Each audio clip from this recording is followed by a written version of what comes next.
What's up? It's Nowhere Bound. I just received this package in the mail from an auction in Michigan that my brother told me about, and there was some pretty low prices, so I put a few bids in and won a couple lots. Actually 3 comics total, but I'll be opening that. And I thought I'd just run down some of the stuff I've been picking up lately. I went to a garage sale, which my brother told me about as well.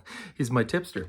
And I picked up some comics. Here's a John Romita romance from DC before he was on Peter Parker. I think this is from '64. And you can sort of see a little Peter Parker-ish look in this dude here. But these are kind of fun to pick up once in a while. Anyway, I was surprised. This garage sale just had a small short box of comics, but it also had the Beverly Hillbillies #1. It has a stain here, but actually, other than that, it's in pretty good shape. I'd give it a very good, maybe. Very good minus. I don't know how much that would hit it. It's kind of noticeable, but otherwise, you got the whole Clampett family there. Yeah, this was a big hit in the 60s. I don't know if kids today know about that or not, but it was quite the deal. Also, this comic was there. I had a copy of this. I think I gave it to somebody.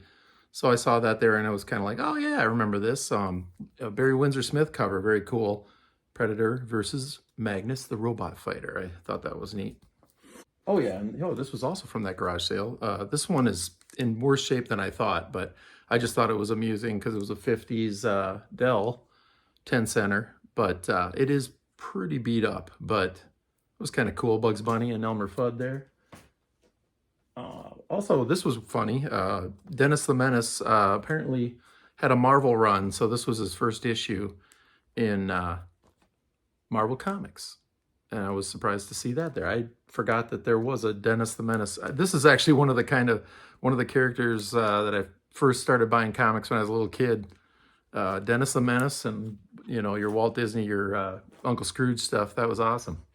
But also, let's see. Oh yeah, I stopped by at one of my LCSs and picked up this nice copy of the Infinity Gauntlet #1, George Perez awesomeness there. Got a pretty good price for that. So yeah, I think it's definitely near mint minus maybe. What else? So I stopped at another LCS in town, and he gave me a deal on 3 comics. Not the price that's here.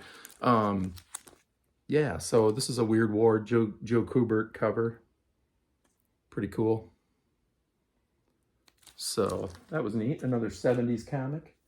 Oh yeah, and then there was some Dave Stevens, The Rocketeer Adventure Magazine #1 from, I believe, 1988. So this is not too long after he created The Rocketeer. First issue. So that was cool.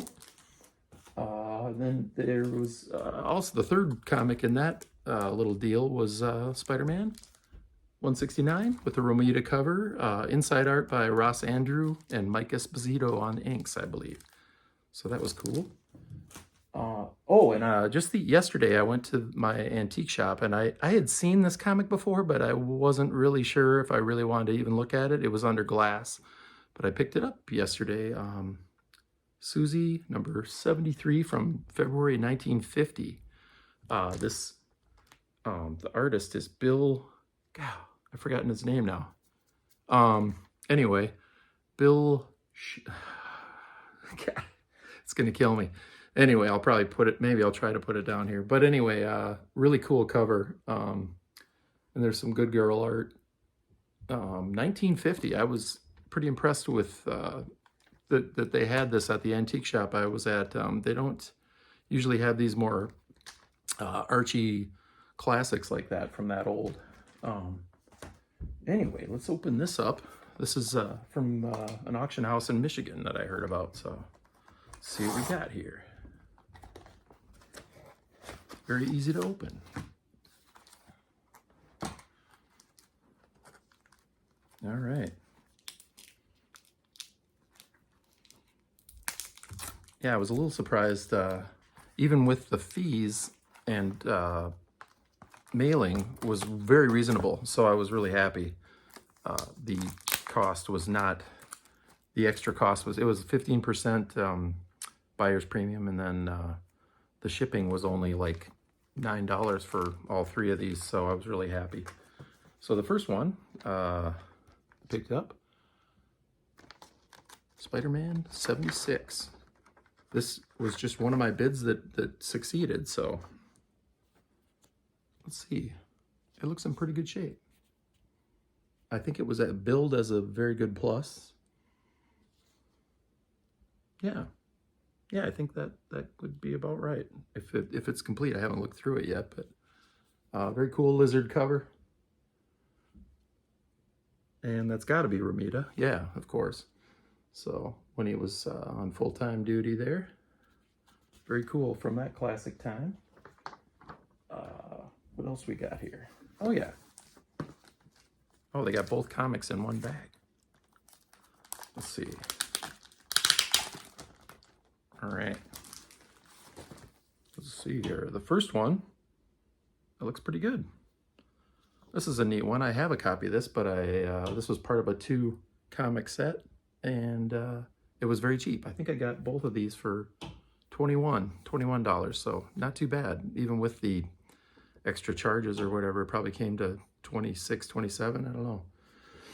So yeah, this is when Crystal joins the FF. Very cool cover. I like the red. That's awesome. Classic Kirby. And the other one, I don't have this one, so this is kind of cool to pick up. And it does have some issues. It's got a little chip out of the corner here, but this is Fantastic Four, number 64. The first mention of the Kree and the first appearance of the Kree Sentry. It has a little chip right there, but otherwise, it looks in pretty good shape. I knew about that when I bid on it, and I figured, I don't know, you let me know, let's see, about 25, 26 bucks for both copies. I'd say that's pretty good. It looks like it's complete and in good shape. The page quality looks good. Yeah, it's a cool opener there. The Sentry Sinister. Nice. All right, so that's all my pickups for this last couple weeks. Otherwise, oh, I also get some action figures. For some reason, I just pick up these random loose action figures like Cantina Band guy, but he doesn't have a instrument to play, so he's just kind of fun to throw on a shelf or something. I don't know. He's very cool. Actually, the detail on the hands is pretty cool. Yeah.